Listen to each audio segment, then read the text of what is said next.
You ever stop and think about just how precise everything around us has to be? It's kind of mind-boggling sometimes, isn't it? Totally. Like the chip in your phone, accurate down to, what, a speck of dust?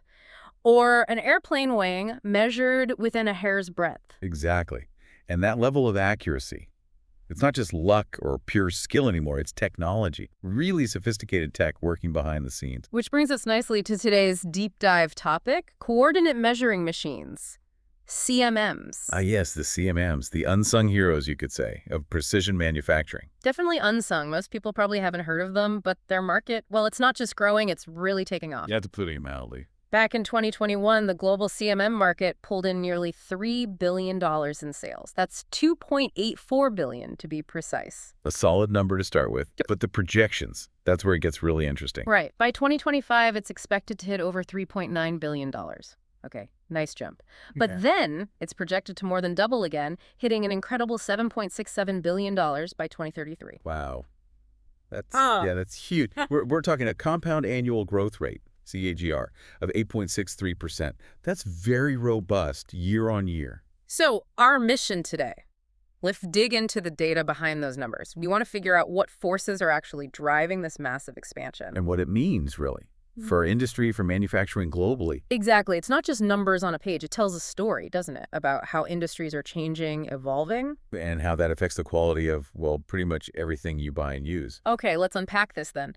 Market value nearly doubling in just 8 years, between 2025 and 2033. That's more than just steady growth. That's an explosion. It really is. You don't see that kind of acceleration without some powerful forces at play. So what's the why behind this surge? Well, if we connect this to the bigger picture, our sources consistently point to three main drivers. Okay. First off, there's just this massive wave of new technology adoption happening across the board. Think advanced sensors, AI integration, even machine learning. Being built right into the CMMs themselves. Precisely. Making them faster, more automated, and frankly, capable of incredible precision that wasn't easily achievable before. Makes sense.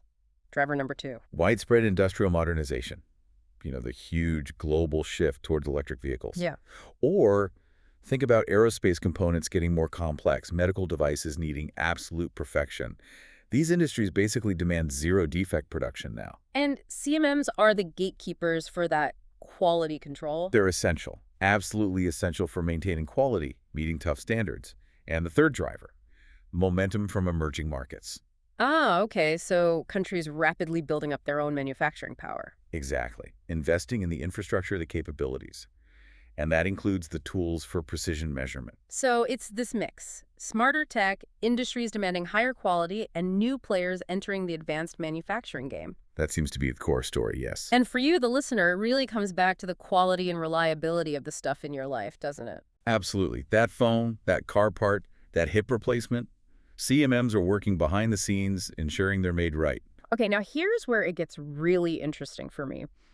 This growth, it's not spread evenly across the globe, is it? Not at all. The regional dynamics are quite distinct. And leading the charge, maybe unsurprisingly, is Asia Pacific. Dominating, really. Their market was already over, what, $1.1 billion back in 2021? $1.14 billion, yeah. And projected to soar past $3.1 billion by 2033. That's a CAGR of over 9%. 9.06%, yep. Strong and sustained growth. And within APAC, China's obviously the biggest slice of the pie. Right, nearly tripling its market from around $340 million to over $900 million. But what's really fascinating, I think, is the momentum elsewhere in the region. India, for instance. Yeah, the sources called out India's exceptional momentum growing at nearly 10% a year. Almost 10%. It's projected to reach almost $500 million. But then there's the rest of Asia-Pacific category. Even faster. Even faster, growing at over 11% annually, more than tripling its market size. That tells you something about industrialization spreading beyond the giants. That really does. It's not just 1 or 2 countries anymore. Okay, shift gears. North America.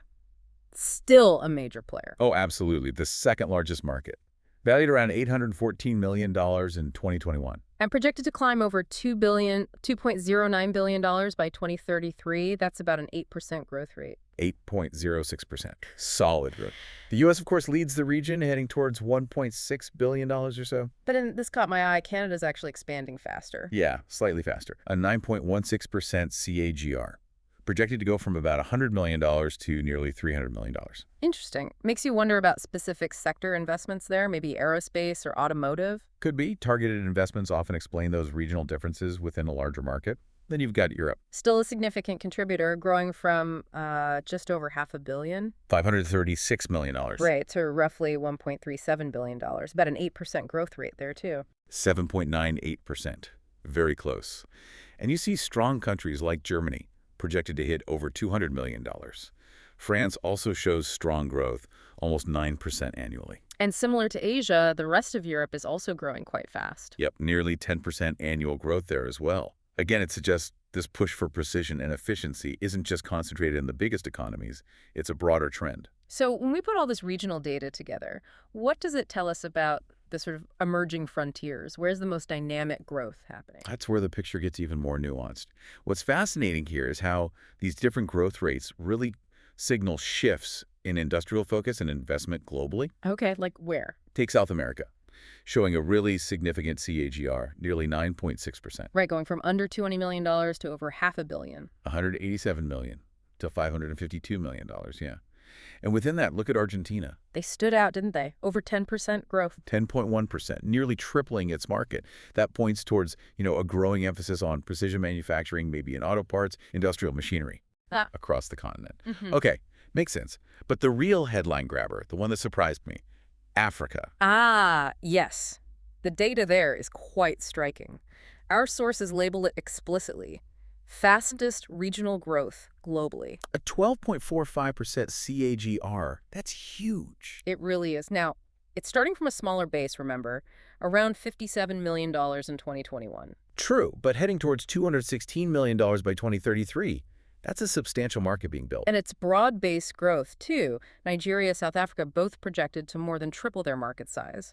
But the rest of Africa, growing even faster. Expanding nearly fourfold, the numbers said. What's driving that kind of acceleration? Is it specific policies, investments? It seems to be a combination. Definitely specific investments in infrastructure, new manufacturing zones coming online. Okay. A growing skilled workforce, too. It signals a real effort in many African nations to diversify their economies beyond just raw materials, Building genuine industrial capability from the ground up. Exactly. And to do that, you need the tools for high-quality production. CMMs are right at the heart of that investment. Got it.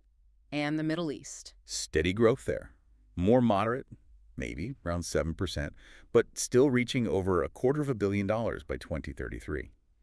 Saudi Arabia is the largest contributor, likely tied to their economic diversification plans. So these varying speeds, Africa booming, South America strong, Asia leading but diversifying, North America and Europe modernizing. It paints a picture, doesn't it? It reflects the different paces of modernization, technology adoption around the world.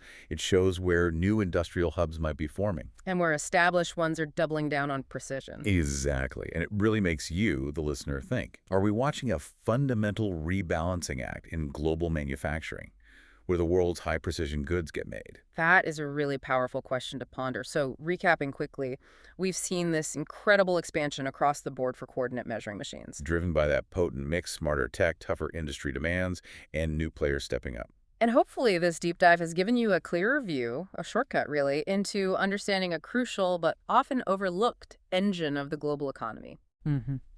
Which leads us to a final thought for you to consider. Given this massive sustained growth in CMMs, what kind of future does it point to? For precision, for quality, for efficiency, in everything from your next car to your next phone. How might this relentless modernization shape the actual products, the innovations that you'll be seeing and using in the years ahead?